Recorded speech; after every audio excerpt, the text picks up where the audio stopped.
அன்பிற்குரிய சகோதர சகோதரிகளே, உங்கள் மீது ஏக இறைவனின் சாந்தியும் சமாதானமும் நிலவட்டுமாக. மகிழ்ச்சியான தருணம். சட்டப்பேரவை தேர்தல் முடிந்திருக்கிறது. பாரதிய ஜனதா கட்சியினுடைய வளர்ச்சி வெளிப்படையாகவே மக்களிடத்தில் தெரிகிறது. நிச்சயமாக இந்த முறை தமிழகத்தில் தாமரை மலரும் என்ற நம்பிக்கை இருக்கிறது. ஏனென்றால் உண்மையாக நேர்மையாக உழைத்திருக்கிறோம். ஒவ்வொரு தொண்டனும் களப்பணியாற்றியிருக்கிறார்கள். அந்த களப்பணிக்கு பிறகு, வாக்களித்த அந்த நிகழ்வுக்கு பிறகு நாமெல்லாம் குடும்பத்தோடு சற்று இளைப்பாறுவதற்காக செலவிட வேண்டும் என்பதற்காக இன்றைக்கு நானும் பாரத தாயின் பசுமை பூமி உதகைக்கு வந்திருக்கிறேன். எல்லோருமே கடுமையான பணியாற்றியிருப்பீர்கள்.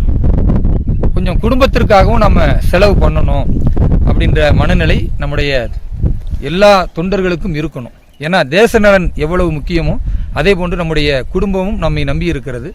அவர்களுக்காகவும் நாம் நேரத்தை செலவிட வேண்டும். அதனால குறைந்த நேரம் குடும்பத்திற்காகவும் வாழ்மையின் பெரும்பகுதியை தேசத்திற்காகவும் செலவிடக்கூடிய ஒரு அற்புதமான உன்னதமான நோக்கத்தை நாம் அனைவரும் மேற்கொள்ள வேண்டும் என்பதுதான் இந்த நேரத்தில் நான் அனைத்து மக்களுக்கும் வைக்கக்கூடிய கோரிக்கை. தொடர்ந்து நாம் இந்த தேசத்திற்காக உழைப்போம். பாரத தேசத்தை உலகின் குருவாக மாற்றும் வரை நம்முடைய இந்த பணியில் ஓய்வில்லை என்பதை ஒவ்வொரு தேசபக்தர்களும் மனதில் நிறுத்தி நம்முடைய பாதையின் தெளிவான ஒரு முன்னேற்றத்தை காண்போம். எல்லா புகழும் இறைவனுக்கே. ஜெய் ஹிந்த்.